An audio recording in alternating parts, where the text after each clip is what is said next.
Annyeonghaseyo from Korea. Welcome to next matchup. Today we're going to do braised radish. Sorry little guy, it's the end of the road. Good memories.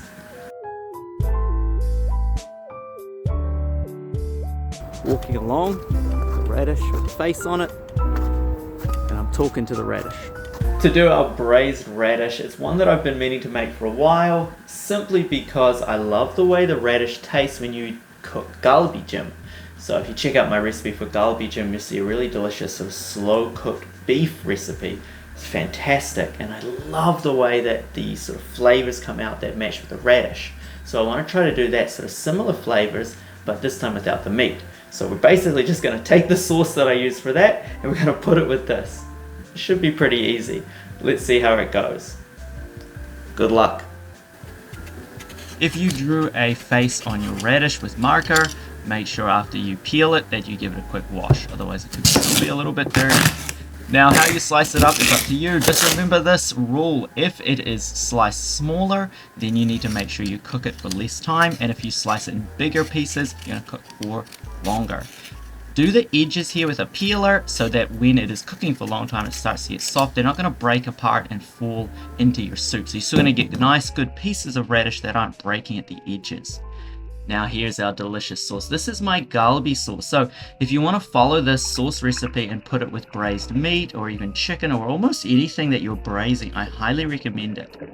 It has a perfect sort of amount of water to sort of soy sauce ratio that it will boil down over about 40 minutes to an hour to exactly the right consistency that you want.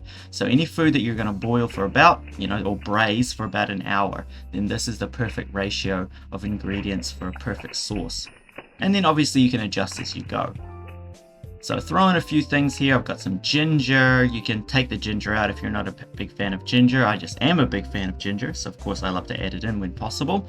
Also, ginger is not always the most Korean ingredient, so even though this is Korean cooking, we don't usually add a lot of ginger to dishes like this. Give it a good stir because you don't want any granules of sugar, or at least you want most of the granules to have dissolved into the sauce before you pour it on your radish. Speaking of which, let's pour it on the radish. This is so easy. Get your pot, pour it all over the radish, make sure each radish is covered. If it is not covered, you could probably add a little bit more water. You'll be fine. You're going to boil this for a long time. That water's going to disappear.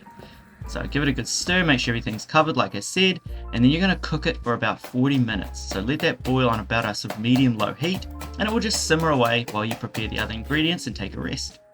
You can skip the peppers if you don't want it to be sort of spicy. It doesn't make it that spicy, but it does add a tiny little bit of extra flavor to it. But you can take those out. In addition, you don't even need the mushrooms really. I just got these because they were on sale, and I thought it would be good to add to the dish. But remember, the radish is the king here, so this is a radish dish. So just pick things that you want to put in there that will match your radish and make it taste perfect. After another 20 minutes, because you got to cook those mushrooms down, you can add in the pepper. Now, this is the point where we take that lid off and we let it boil away. We want all the water to disappear until it sort of gets sticky like that. Look, ooh, so now it's ready. The sauce is almost ready and the radish is definitely ready. So let's fry these radishes on a pan to give them a nice sear. Now this is a very cool sort of part to it. It just gives it a little bit of extra flavor to each radish. And it looks cool. It sort of caramelizes some of that sugar on top. Now often you might do this with meat before you cook it or before you braise it, but in this instance it works better after. But cooking or like frying radish when it's raw is kind of weird. See, look at that sauce, it's really thick. Now you could serve this on a bed of rice, maybe one radish and a few mushrooms over a bit of rice with a little bit of the sauce on top. And some sesame seeds as well. And you've got yourself a perfect meal.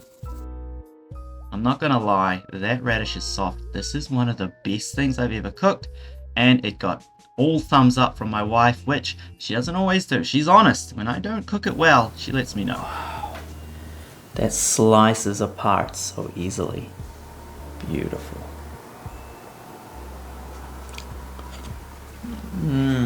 I've already tasted some of it. Look, oh wow.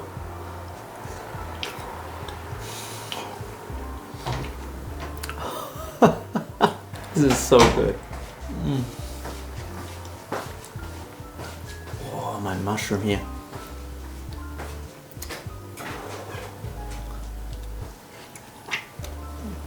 If you like mushrooms, this is definitely for you. This is the dish you must cook. This is an absolute winner. I can't wait to cook this again. This is how you eat radish, alright? Look, 안녕히계세요. I'm heading off because I want to eat this. Thanks for watching. Hope you're having a great day. Hope you're staying warm if you're somewhere cold.